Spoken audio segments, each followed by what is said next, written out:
This is West Virginia Morning. I'm Teresa Wills. Curiosity about the success of West Virginia's Ascend program attracts some national attention. Obviously, there's a lot to offer in terms of outdoor activities, but it's hard to imagine that people, will actually pull up stakes and move clear across the country who had actually never even been to West Virginia. That story and more coming up on this West Virginia Morning. Support for West Virginia Morning is provided by Hope Gas, committed to the growth and development of West Virginia to strengthen the community. Information at wvisforhope.com. Applications for West Virginia School Clothing Allowance program opened later than usual this year and closed earlier than expected. Maria Young reports.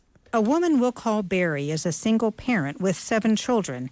She asked not to be identified because the details are personal, but she told me she transitioned to part-time work after accepting 3 kinship placements. 2 of my children have complex medical and special needs, so there's a lot of doctor's appointments, there's a lot of therapies, there's a lot of things where it has caused me to only be able to work part-time. With a household income of roughly $25,000, Barry said she relies on the vouchers, which pay $200 for each child in school.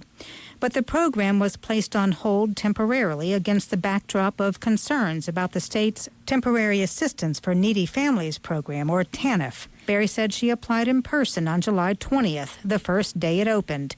When she called back to check her application, she said she was told the funds had all been depleted. We won't be receiving the clothing vouchers this year, and it's just going to be a huge struggle. Senator Brian Helton, a Republican from Fayette County, chairs the Senate Health and Human Resources Committee, which oversees the TANF program. He said this year $11.4 million was appropriated for the voucher program, the same amount as last year. My understanding is as of today, there have been 52,000 children that have applied for the program, which is sort of in line with what has happened to previous years. But as far as the overall appropriation in amounts of dollars, there wasn't any reduction. Helton said the program is depleted every year, but it appears that roughly the same number of children will receive assistance. For West Virginia Public Broadcasting, I'm Maria Young in Charleston. Transferring knowledge from master to apprentice is one of the oldest ways of handing down traditions. Eric Douglas reports applications are open for a program to support that relationship.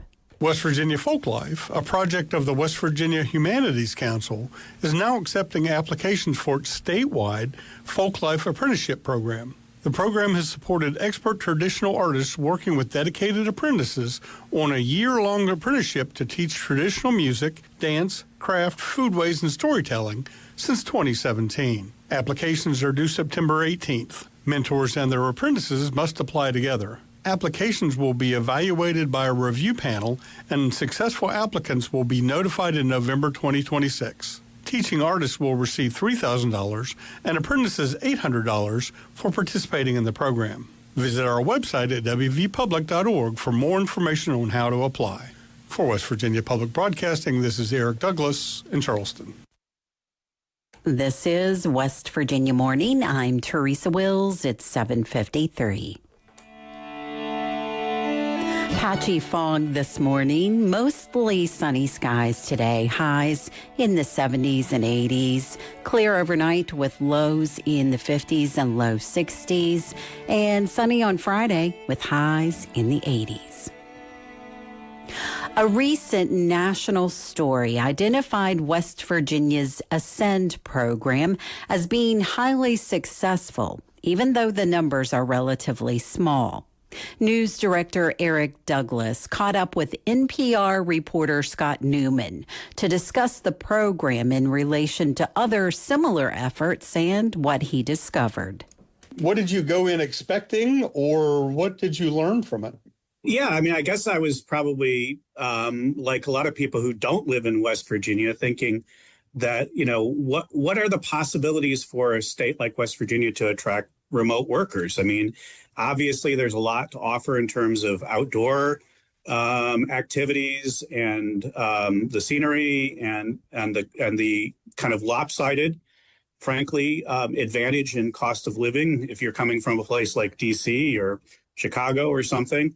But it's like hard to imagine that people, will actually pull up stakes and move clear across the country. I mean, in some cases, and in a couple of cases from people I talked to who had actually never even been to West Virginia, and they applied for this program and were accepted, and they made the move, and they found, something that they like. Did you find anybody who pushed back against it or said, no, I came here, but as soon as my 2 years is up, I'm out?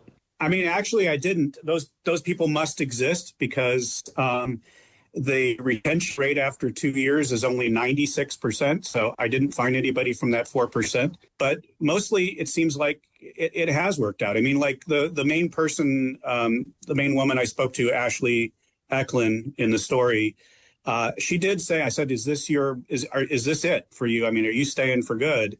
And she said, well, no, I don't know. Maybe I want to do some more exploring. But for now, she bought it. She said, but for now, I bought a house. I'm committed for a while. So, that's typically a few years at least.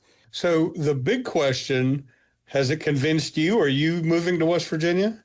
I have to admit, I've been on a list of West Virginia property for about 10 years now. I've been thinking about it off and on. But I'd probably not. But it's still an intriguing idea. I don't think I could. I'm not even sure if I would be allowed to work remotely anyway. But if I, certainly if I could, it might be in the cards. I mean, one of the reasons why I became familiar with this story is because I go to West Virginia, 3 or 4 times a year because I go up to Spruce Knob to do astronomy there. So yeah, I wouldn't say I know the state real well, but I've definitely driven through it different seasons, and I understand the attraction. Where does West Virginia's program, you remember how many there are, first off, but where does West Virginia's program kind of rank in that whole, in those whole bring them home sort of efforts? Yeah, I mean, there are about 70, and a lot of them are very local, like an individual city, like Noblesville, Indiana. I'm from Indiana, so Noblesville, Indiana has a program, for example. In terms of retention, as far as I can tell, West Virginia's probably is perhaps the most successful, certainly in the top tier, more successful than even Tulsa Remote. Is there anything we haven't talked about? Yeah, I mean, I think, one of the things I didn't get into in the story very much is that, we are talking about a relatively small number of people. And there is a question about is 700 people enough to make a real difference?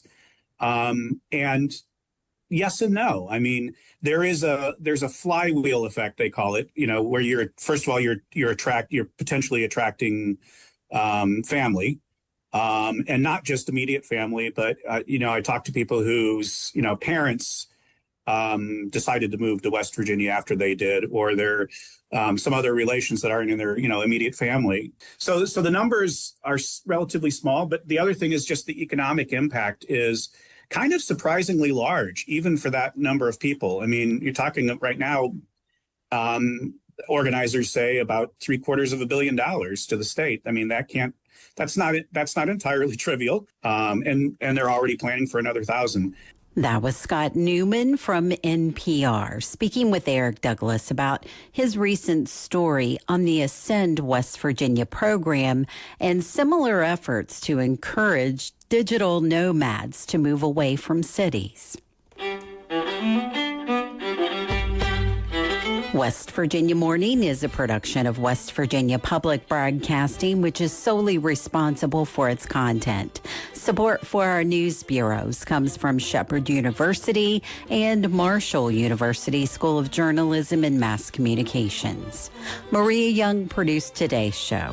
Listen to West Virginia Morning weekdays at 7:49 a.m. on WVPB Radio, or subscribe to the podcast and never miss an episode. #WV Morning. I'm Teresa Wills.